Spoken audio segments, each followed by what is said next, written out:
The acrid smell of smoke still clung to Margaret Thompson's clothes 3 days after the fire. She sat on the narrow cot in the Red Cross emergency shelter, staring at the small plastic bag containing everything she had left in the world. Her late husband's wedding ring, a singed photograph of their daughter Sarah, and the prescription glasses that had somehow survived the flames. At 68, Maggie had never imagined she'd find herself homeless. The modest 2-bedroom house on Millard Street had been her sanctuary for over 30 years, filled with memories of raising Sarah, caring for her husband Robert during his battle with cancer, and the quiet contentment of retirement. Now it was nothing but a pile of charred timber and ash. "Mrs. Thompson?" A young volunteer with kind eyes approached her cot. "There's someone here asking about insurance adjusters. Do you have a moment?" Maggie nodded, though she dreaded another conversation about deductibles and replacement values. The insurance investigator had already informed her that the electrical fire, while tragic, would likely result in a settlement far below what she'd need to rebuild. The house had been Robert's grandfather's, passed down through generations, and they'd never updated the coverage to match current construction costs. She followed the volunteer to a small office, where a middle-aged man in a rumpled suit waited with a clipboard and a sympathetic expression that she'd seen too many times in the past few days. "Mrs. Thompson, I'm Jim Bradley from Southeastern Insurance. I wanted to discuss your claim in person." He gestured to a folding chair across from a card table that served as his temporary desk. "I know this is difficult, but I need to go over some details about the settlement." Maggie settled into the uncomfortable chair, smoothing her borrowed dress, a donation from the church that was 2 sizes too large. "I understand, Mr. Bradley. What do you need to know?" "Well, according to our assessment, your policy covers the structure for $85,000. Unfortunately, rebuilding costs in the area have increased significantly since your last policy update in 2019. He shuffled through his papers, avoiding her eyes. "Current estimates for reconstruction are running about $140,000, not including contents." The numbers hit her like a physical blow. Maggie had taught 4th grade for 37 years, saving every penny she could on a teacher's salary. After Robert's medical bills and funeral expenses, her savings account held barely $12,000. Even with Social Security, the math was impossible. "What about my belongings? My husband's workshop, my books, our furniture?" Contents coverage was $30,000, but given the total loss and depreciation, he cleared his throat. "We're looking at about $18,000 after your deductible." Maggie stared at her hands, noting how the borrowed wedding ring, a simple silver band from the donation box, felt foreign on her finger. Robert's gold band, the one she'd clutched during the evacuation, was the only piece of her real life that remained. "I see," she said quietly. "And how long before I receive the settlement?" 4 to 6 weeks for processing, assuming no complications with the investigation. 4 to 6 weeks. The Red Cross shelter could house her for another 10 days, maybe 2 weeks if she was lucky. After that, she'd need to find somewhere else to go. Sarah lived in Seattle with her own family, struggling to make ends meet in the tech industry. Moving across the country to become a burden on her daughter wasn't an option Maggie wanted to consider. "Thank you, Mr. Bradley. I appreciate you coming to tell me in person." He seemed surprised by her composure. Most people in her situation would be angry, demanding answers, threatening lawsuits. But Maggie had learned long ago that life rarely offered fair deals. You dealt with what you were given and found a way forward. As she walked back to her cot, she overheard 2 volunteers discussing her situation. "Terrible shame about Mrs. Thompson," one was saying. "Such a sweet lady, taught half the kids in this town, including my daughter. I heard she was neighbors with that country singer years ago, before he got famous." Alan Jackson, I think. Really? Small world. Though I doubt that helps her now. Maggie paused, memories flooding back to a time when life seemed full of possibilities instead of endings. 1983. She and Robert had just bought the house on Millard Street, their first real home after years of renting apartments. Their next-door neighbor was a lanky young man with dreams bigger than Noonan, Georgia could contain. Alan Jackson had been 24 then, working construction during the day and playing music at night in whatever honky-tonk would have him. His wife Denise was pregnant with their first child, and they were barely scraping by. Maggie remembered the evenings when Alan would sit on his front porch with his guitar, working out melodies while she tended her garden next door. "That's a pretty song," she'd call over the fence. "Just something I'm working on," he'd reply with that shy smile, trying to get it right. She'd been 31 then, young and optimistic, teaching at the elementary school and believing that hard work and kindness would be rewarded. Alan had been the same way, humble, determined, always willing to help when Robert needed an extra hand fixing the roof or moving furniture. Then his career took off, and he'd moved his growing family to a bigger house across town. They'd lost touch gradually, the way neighbors do when life pulls people in different directions.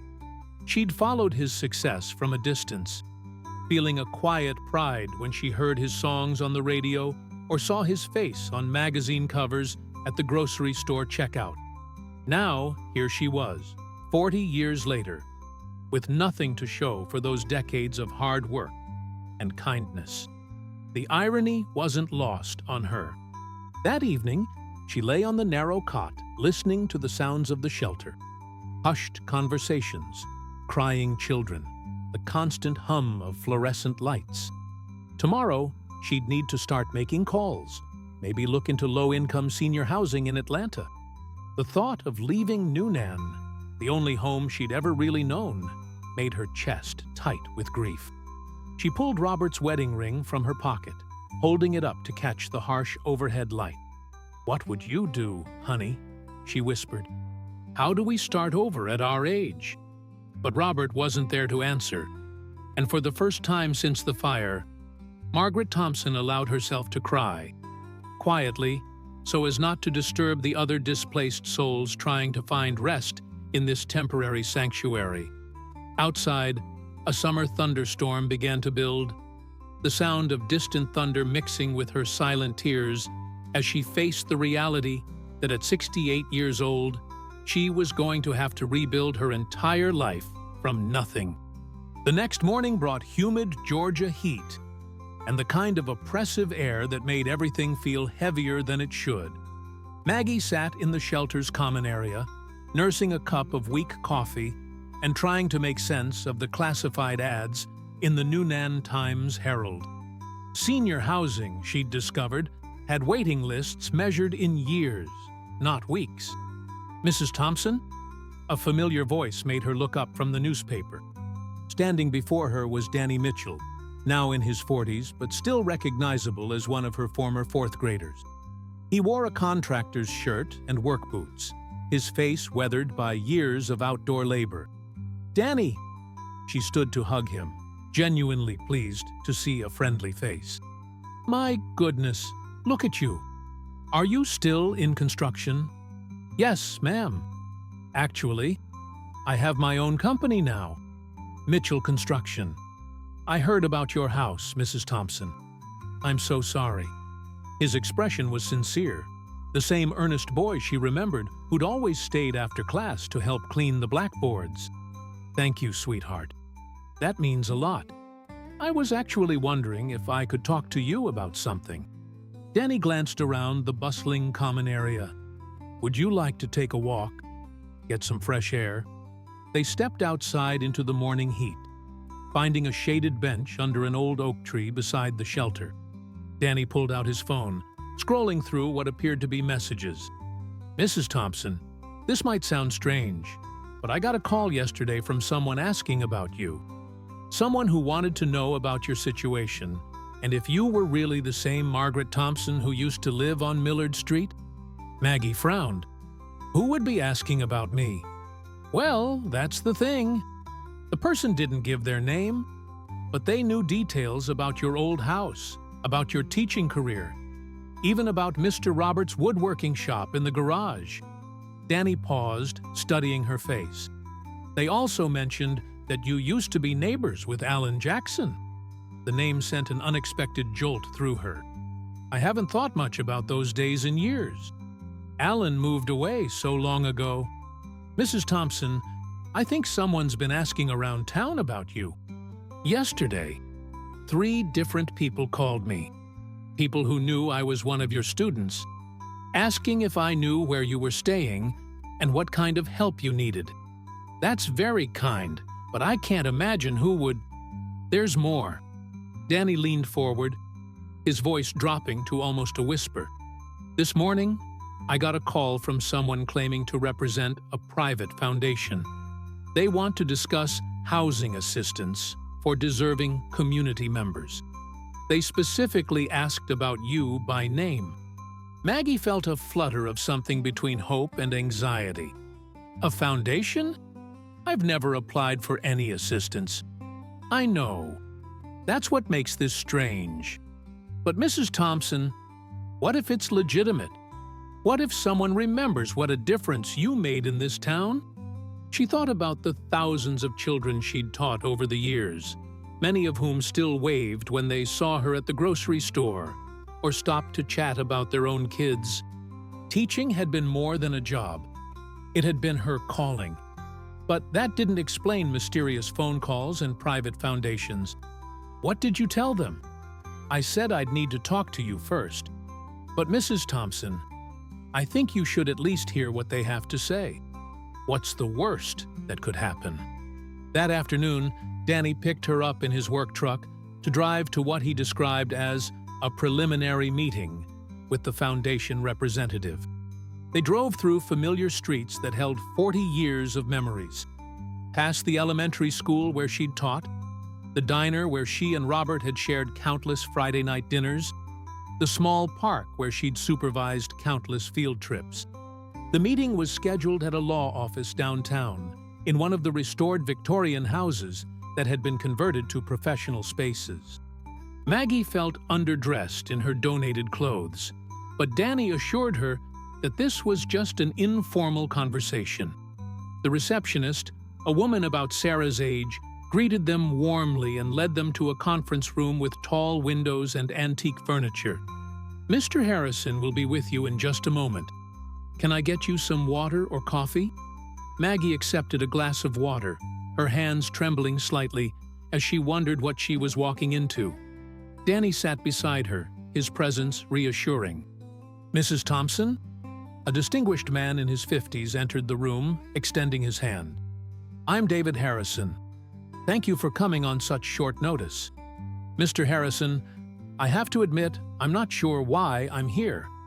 Danny mentioned something about a foundation. Harrison settled into a chair across from them, opening a manila folder. Mrs. Thompson, I represent a private charitable foundation that focuses on helping individuals who have made significant contributions to their communities. We've received information about your situation, and we'd like to discuss some options that might be available to you. I'm afraid there's been some mistake. I haven't applied for any assistance, and I'm not sure how anyone would even know about my situation. Sometimes the most deserving people are the ones who never ask for help. Harrison smiled kindly. Mrs. Thompson, in your 37 years of teaching, how many students would you estimate you taught? The question caught her off guard. Probably around 800 children, maybe more.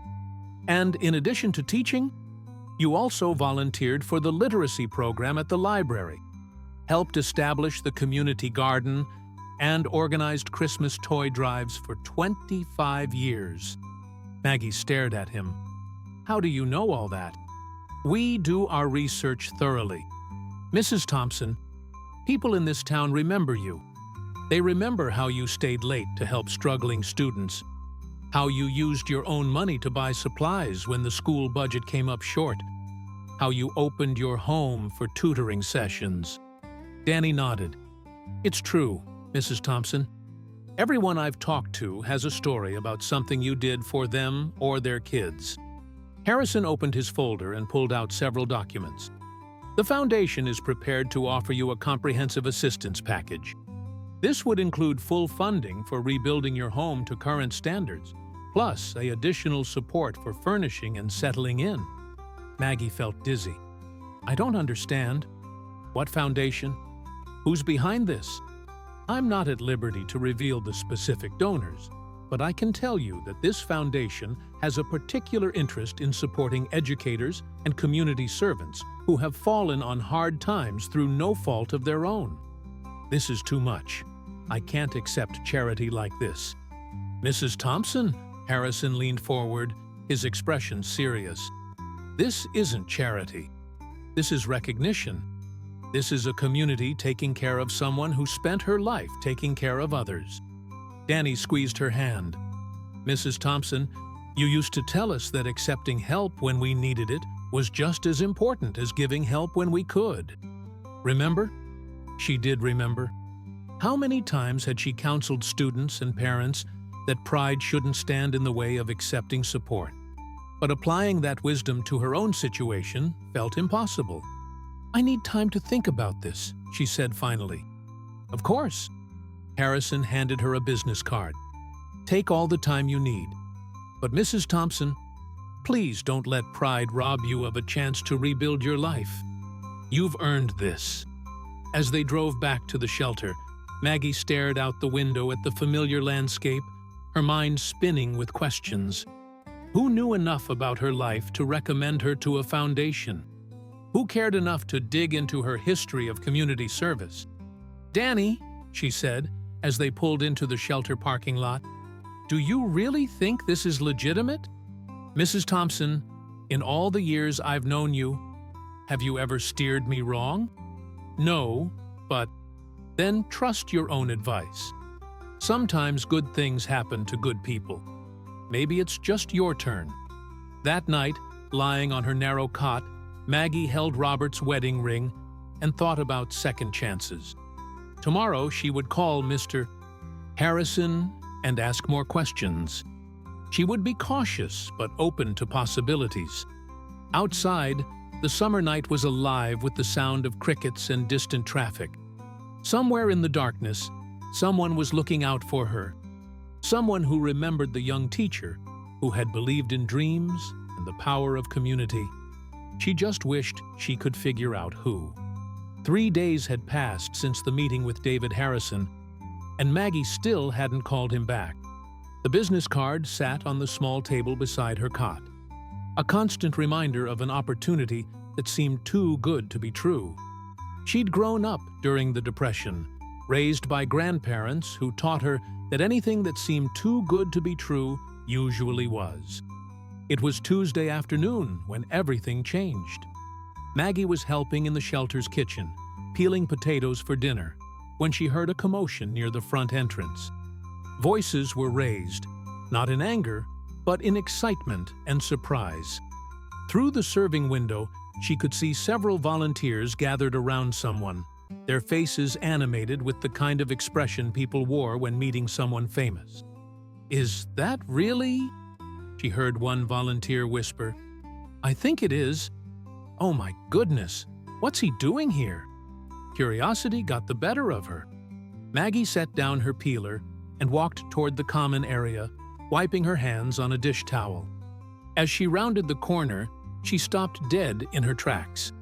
Standing in the center of the room, looking older but unmistakably familiar, was Alan Jackson. He wore a simple plaid shirt and jeans, his signature cowboy hat in his hands. And despite the 40 years that had passed, she recognized him immediately. His eyes were scanning the room, clearly looking for someone. When their eyes met across the crowded space, his face broke into a genuine smile of recognition. "Maggie Thompson," he said, his voice carrying that distinctive tone she'd heard on the radio countless times. I was hoping I'd find you here." The room fell silent, except for the sound of Maggie's heart pounding in her ears. Every person in the shelter was staring at them, phones appearing as people began taking pictures and videos. "Alan?" Her voice came out as barely a whisper. "What are you doing here?" He walked toward her, and she could see that time had been kind to him. His hair was grayer, his face more lined, but his eyes held the same warmth she remembered from their front porch conversations 4 decades ago. "I heard about your house, Maggie. I'm so sorry." He reached out and took her hands in his, and she noticed they were still calloused from guitar strings and honest work. "I know it's been a lot of years, but I never forgot my old neighbor who used to listen to me stumble through songs every evening. I can't believe you're here. How did you even know?" Alan glanced around at the crowd of onlookers, many of whom were now openly recording their conversation. "Is there somewhere we could talk privately?" The shelter director, a woman named Patricia Williams, who'd been managing the chaos of displaced families with remarkable grace, stepped forward. "Mr. Jackson, Mrs. Thompson, you're welcome to use my office." They followed Patricia down a narrow hallway to a small office cluttered with paperwork and donation boxes. Patricia closed the door behind them, giving them blessed privacy. "Alan, I still can't believe you're actually here." Maggie settled into one of 2 chairs facing Patricia's desk. "How did you find out about the fire?" "Well, that's a bit of a story." Alan sat across from her, his hat balanced on his knee. "About a week ago, I was going through some old photo albums with Denise. We found pictures from our first house, including some of you and Robert working in your garden next door. It got me thinking about those early days, wondering how you were doing. You remembered us after all this time? Maggie, you were one of the kindest people we knew during some of the hardest years of our lives. When money was tight and the future felt uncertain, you and Robert were always there with a friendly word or a helping hand. Denise still talks about how you brought us casseroles when the girls were babies, and I was on the road trying to make a living with music." Maggie smiled at the memory. "You were so young, both of you. Just kids, really, trying to chase a dream." "Exactly. So when I started thinking about you, I decided to try to look you up. I called a few people in Newnan, asked around. That's when I learned about the fire." His expression grew serious. "I also learned about some of the other things. Robert's passing, your retirement, the fact that you never had children of your own but taught hundreds of other people's kids. Alan, you didn't need to come here. I'm managing fine." "Are you?" He leaned forward, his voice gentle but direct. "Maggie, I know about the insurance settlement. I know it's not enough to rebuild. I know you're trying to figure out where to go when your time here runs out."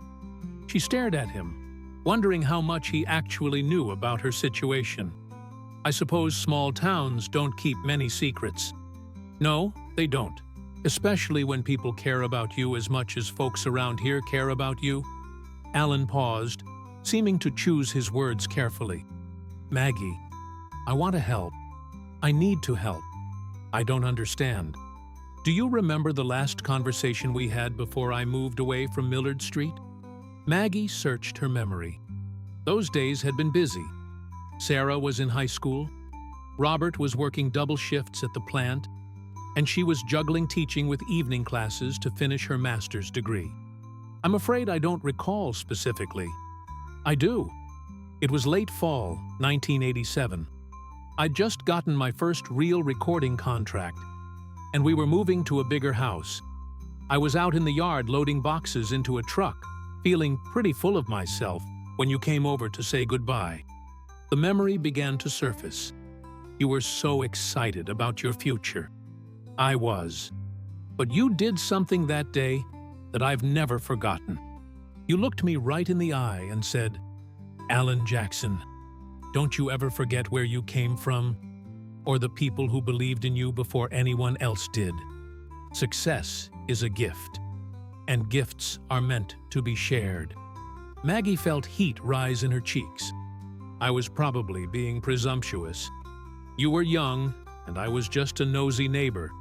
You were being wise and right. Alan leaned back in his chair. Maggie, I've been blessed beyond anything I ever dreamed of back then. I've sold millions of records, won awards, traveled the world. But none of that success would mean anything if I couldn't use it to help someone like you.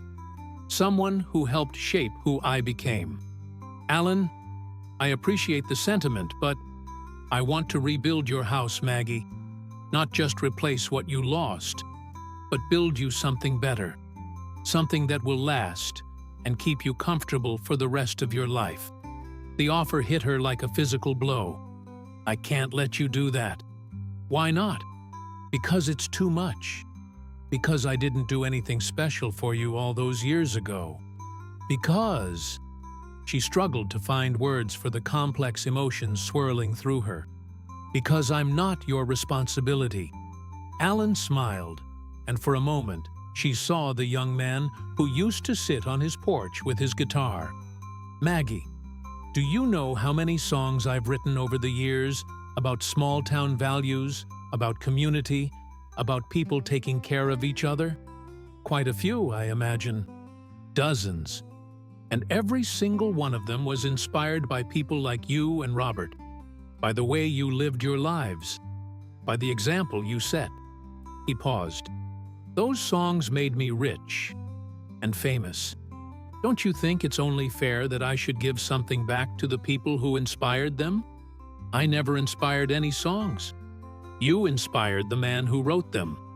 Alan stood up, pacing to the small window that looked out over the shelter's parking lot.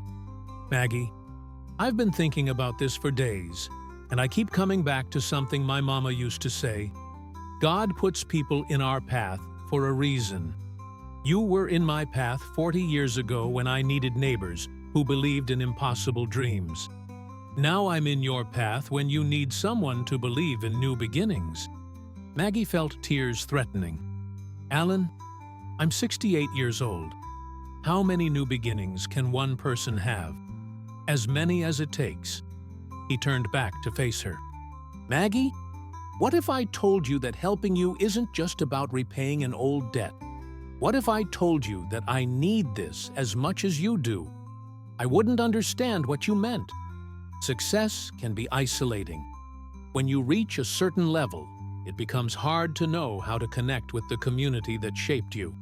But this, helping you rebuild, this feels like coming home. This feels like the right use of everything I've been given. The room fell quiet except for the distant sounds of the shelter. Children playing, volunteers coordinating meals, families trying to maintain normalcy in temporary surroundings. I need time to think, Maggie said finally. Of course you do. But while you're thinking, I want you to consider something else. Alan sat back down, his expression earnest. This isn't just about you. It's about showing this community that success doesn't have to mean forgetting where you came from. It's about demonstrating that when one of us falls down, the rest of us help them back up. You make it sound like more than just rebuilding a house. Maybe it is. Maybe it's rebuilding hope.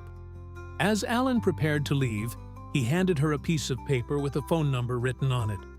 That's my direct line. When you're ready to talk, call me day or night. Alan, she called as he reached the door. Why now? After all these years, why did you decide to look me up just when this happened? He smiled.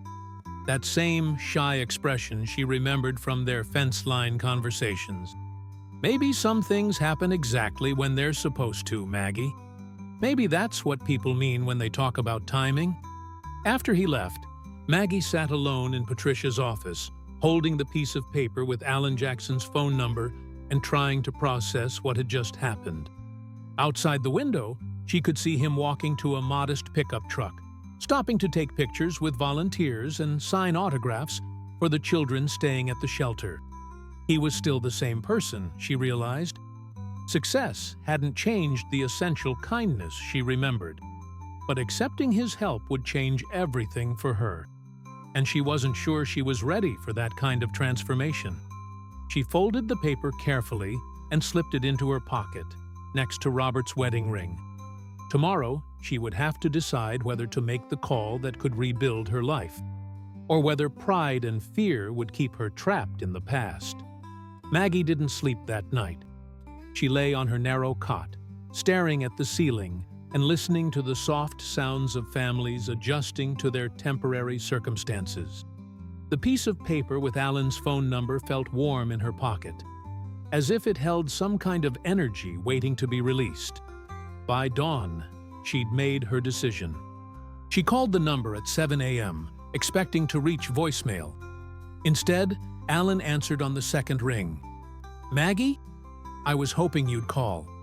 "Alan, if your offer is still open, I'd like to talk about it properly. But I have conditions." "I'm listening." "First, this isn't charity. I want to understand exactly what you're proposing and why. Second, if we do this, I want to be involved in every decision. It's my home, and I want it built the way I need it. Third," she paused, gathering courage. "Third, I want to help somehow. I can't just take without giving back." Alan's laugh was warm and familiar. "Maggie Thompson, you sound exactly like the woman who used to lecture me about responsibility over the back fence. Can you meet me this morning? I want to show you something." They arranged to meet at 10 a.m. at the site of her burned house. Danny Mitchell had offered to drive her, and when they arrived, they found Alan's truck already parked on the street. He was standing in what had been her front yard, talking to a man with a surveyor's equipment. "Maggie!" Alan waved them over. "I want you to meet someone. This is Marcus Williams, one of the best architects in Atlanta." "Marcus, this is the lady I was telling you about." Marcus Williams was a tall, distinguished African-American man in his 40s, with kind eyes and a firm handshake. "Mrs. Thompson, Alan has told me so much about you. I'm honored to be part of this project." "Project?" Maggie looked between the two men. "Alan, what exactly have you been planning?" "Nothing without your approval," Alan assured her quickly. "But I wanted to bring Marcus out here to assess the site and understand what's possible. Marcus, tell Maggie what you told me." Marcus pulled out a tablet and showed her a rough sketch. "Mrs. Thompson, based on what Alan has shared about your needs and the lot dimensions, I'm envisioning a single-story home designed specifically for aging in place. Wide doorways, no steps, a master suite with an accessible bathroom, and a kitchen designed for someone who loves to cook." "How did you know I love to cook?" Alan smiled. "I remember those casseroles and the smell of your Sunday dinners drifting over the fence." Marcus continued. "We're also thinking about a sunroom for morning coffee, a guest room for when your daughter visits, and a small workshop space to honor your husband's memory." Maggie felt overwhelmed. "This sounds incredibly expensive." "Let me worry about the cost," Alan said gently. "Your only job is to tell us what you need to be comfortable and happy." Over the next hour, Marcus walked her through the burned foundation, asking questions about her daily routines, her physical limitations, her dreams for a new home. His questions were thoughtful and professional, but also personal. He wanted to understand not just what she needed, but who she was. "Mrs. Thompson," he said, as they concluded the site visit, "I have one more question. If money were no object, if you could have any feature in your new home, what would it be?" Maggie thought about the question seriously. "A front porch," she said finally. "With a swing. Robert and I always talked about adding a front porch where we could sit in the evenings and watch the neighborhood." "Consider it done," Alan said immediately. That afternoon, Alan insisted on taking her to lunch at Sprayberry's Barbecue, a local institution where they could talk without the distractions of the shelter. The restaurant was busy with the lunch crowd, and while several people recognized Alan, they respectfully gave him space to conduct his conversation. Maggie, I want to be completely transparent with you about what I'm proposing, Alan said over plates of pulled pork and coleslaw. I'm not just talking about rebuilding your house. I'm talking about creating something that could serve as a model for how communities take care of their own. What do you mean? I've been thinking about starting a foundation, the Alan Jackson Community Care Foundation. The idea would be to help people like you, folks who've spent their lives serving others, but find themselves in difficult circumstances through no fault of their own. Maggie set down her fork. You want to use my situation to start a foundation? I want to use your situation to demonstrate what's possible when people with resources choose to invest in the people who make communities strong. Alan leaned forward, his expression earnest. Maggie, there are probably dozens of retired teachers, firefighters, nurses, and other public servants in Georgia alone who are struggling because their pensions aren't keeping up with the cost of living, or because medical bills have wiped out their savings, or because disasters have destroyed their homes. And you want to help all of them? I want to try, but I need to start somewhere, with someone whose story will show people what we're trying to accomplish. He paused. I need to start with someone I trust, someone whose character is unquestionable, someone who represents the best of what small-town America used to be. The weight of what he was proposing began to sink in. You're asking me to be the face of your foundation. I'm asking you to be the first person we help, knowing that your story will inspire others to support the foundation and help us reach more people. Maggie stared out the restaurant window at the familiar streets of downtown Newnan. Alan, I appreciate what you're trying to do, but I'm not comfortable being anyone's poster child. I understand that concern, but think about it this way. You spent 37 years helping children reach their potential. What if this foundation could help hundreds of people like you reach new potential in their later years? The conversation was interrupted by a young couple approaching their table hesitantly. Excuse me, Mr. Jackson. The woman was holding a baby, maybe 6 months old. I'm sorry to bother you, but I wanted to thank you. Your music got me through some really hard times. Alan smiled warmly. What's your name, sweetheart? Jessica Patterson. This is my husband, Mike, and our daughter, Emma. She looked at Maggie. Are you Mrs. Thompson? I heard you were staying at the shelter. Yes, I am. Mrs. Thompson, you probably don't remember me, but you were my teacher in 4th grade. Jessica Morrison, back then. You helped me learn to read when I was struggling. You stayed after school with me for weeks, until I got it. Maggie studied the young woman's face, and the memory surfaced. Jessica, of course I remember. You loved stories about horses. I still do. I'm a veterinarian now. Thanks to you encouraging me to keep trying even when school was hard. Jessica's eyes filled with tears. I heard about your house. I'm so sorry. After Jessica and her family left, Alan looked at Maggie with a meaningful expression. That's why this matters, Maggie. You changed that young woman's life, and she'll never forget it. But how many Jessica Morrisons are out there who could help fund this foundation if they knew it existed? How many people would contribute to honor a teacher who made a difference in their lives? You really think people would do that? I think you underestimate the impact you've had on this community. That evening, back at the shelter, Maggie called her daughter Sarah in Seattle. Mom, are you sure about this? Sarah's voice was tinged with concern. It sounds almost too good to be true.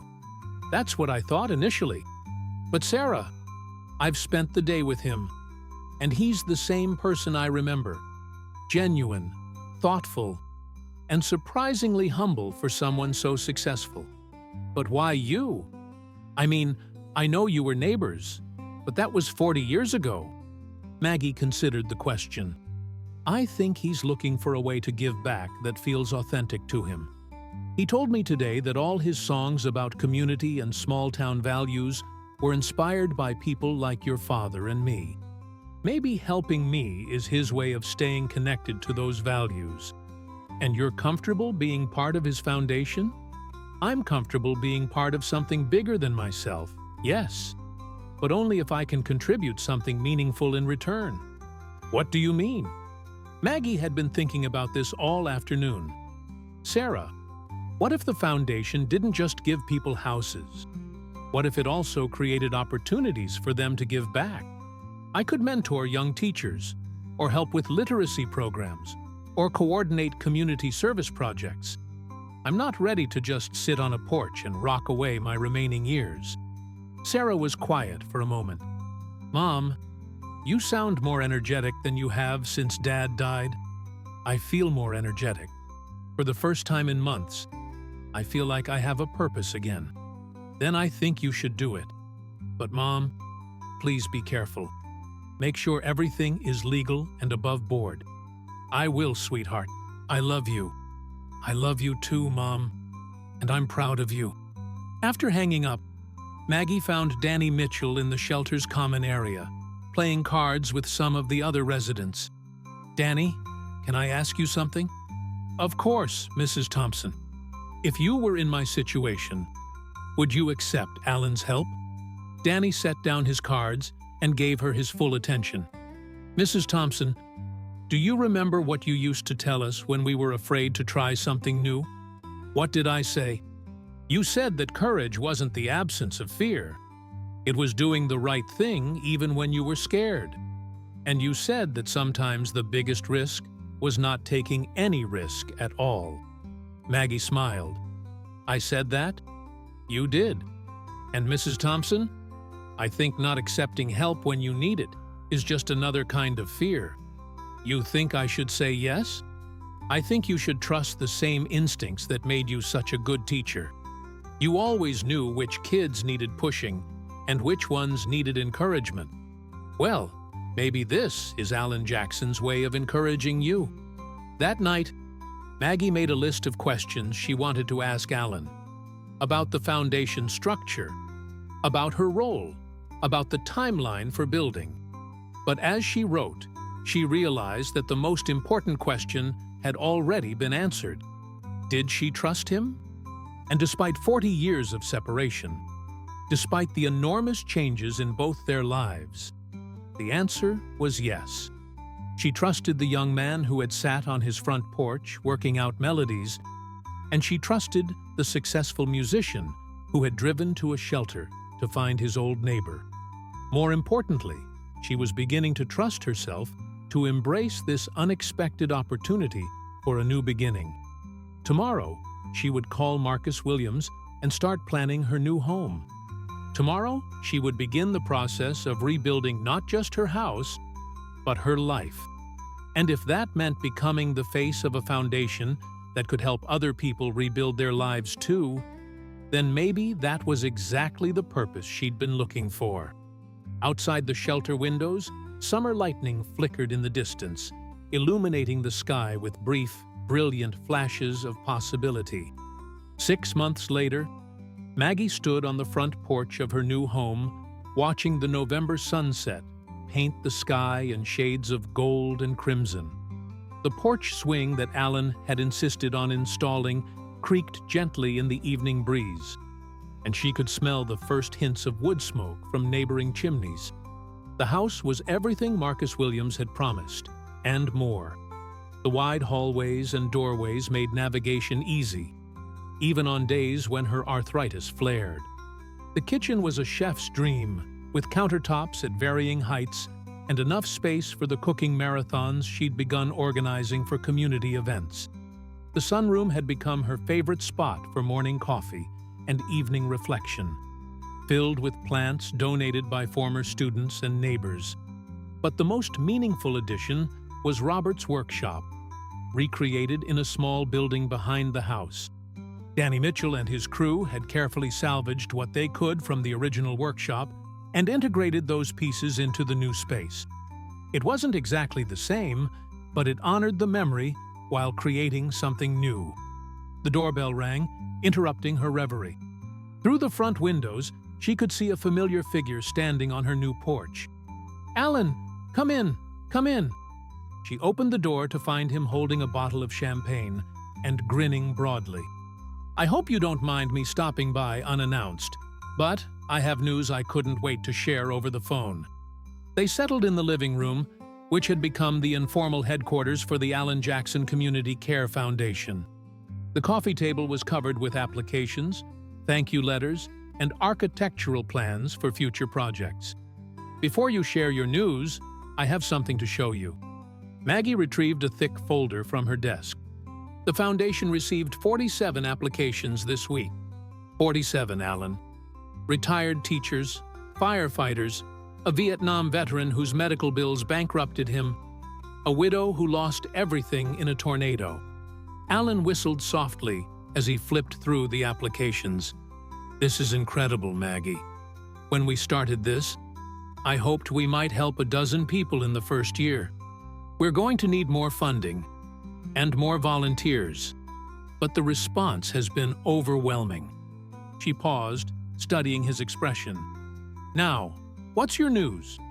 "The Country Music Association wants to do a feature story about the foundation for their annual awards show. They want to film here, in your home, and tell the story of how it all started." Maggie felt the familiar flutter of anxiety that came with public attention. Over the past 6 months, she'd gradually become more comfortable with interviews and speaking engagements. But the idea of national television still intimidated her. What would that involve? A film crew would come here for a day, interview both of us, show the house, maybe film some of the foundation's activities. The segment would air during the awards show in front of millions of people. Millions! "Maggie, this could change everything for the foundation.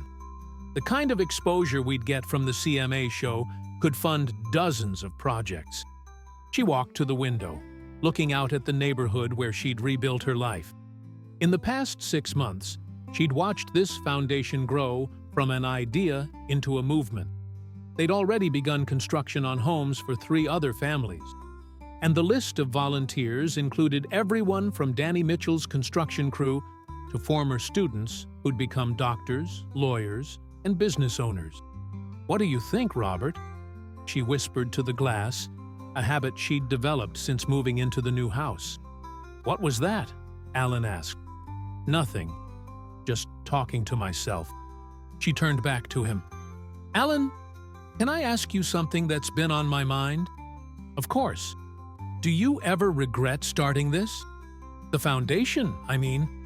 It's become such a big part of your life, and I know it takes time away from your music and your family." Alan set down the folder of applications and looked at her seriously. "Maggie, do you remember the last song I wrote before we started all this? I'm afraid I don't keep up with your recording schedule. It was called The House That Built Me. It was about going back to your childhood home and finding the pieces of yourself you'd lost along the way." He paused, but when I finished writing it, I realized something. The house that really built me wasn't the one I grew up in. It was that little house on Millard Street, where I learned what it meant to be part of a community. Alan, let me finish.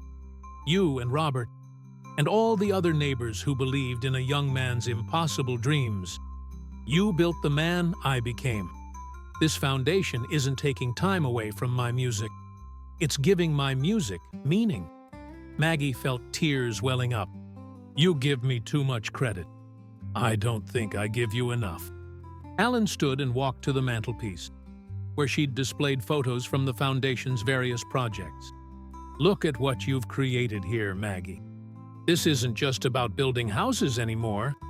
It's about building community. He was right. The foundation had evolved beyond their original vision. They now coordinated volunteer networks, mentorship programs, and community service projects.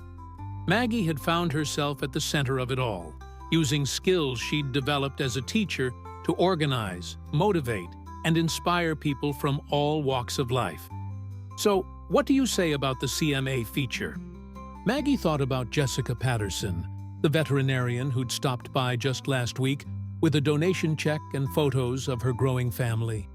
She thought about Marcus Williams, who'd refused payment for designing her house and had since volunteered his services for 2 other foundation projects. She thought about Danny Mitchell, whose construction company had become the foundation's primary builder, hiring local workers and supporting the community economy. "I say yes, but with conditions." Alan laughed. "I should have expected that. What are your conditions?" "First, the story has to include other people we've helped, not just me. Second, they need to show how the foundation operates, the volunteer network, the application process. And third," she paused, gathering her courage. "Third, I want to announce something during the interview." "What?" "I want to announce that we're expanding nationally.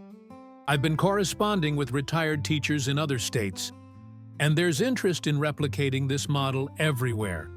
But we'll need corporate sponsors, celebrity endorsements, and a professional infrastructure." Alan stared at her. "Maggie, that's a huge step." "I'm 79 years old, Alan. I don't have time for small steps." "You're 78. I'll be 79 next month. And my point stands. If we're going to do this, let's do it right. Let's create something that will outlast both of us." They spent the next 2 hours planning, their conversation flowing with the easy rhythm of old friends working toward a common goal. As Alan prepared to leave, he paused at the front door. "Maggie, can I tell you something?" "Of course.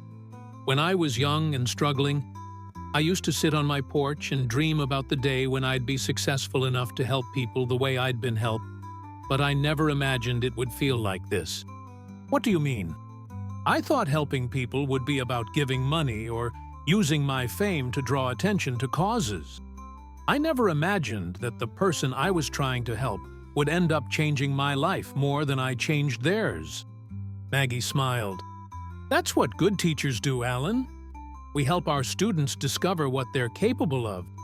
But in the process, we usually learn something about ourselves too." After he left, Maggie returned to her porch swing, watching the stars appear in the darkening sky. The neighborhood was quiet except for the distant sound of a guitar drifting from someone's open window. Not Alan this time, but another dreamer working out melodies in the Georgia night. She thought about the path that had led her here, from the devastating fire that had destroyed her old life to this new chapter filled with purpose and possibility.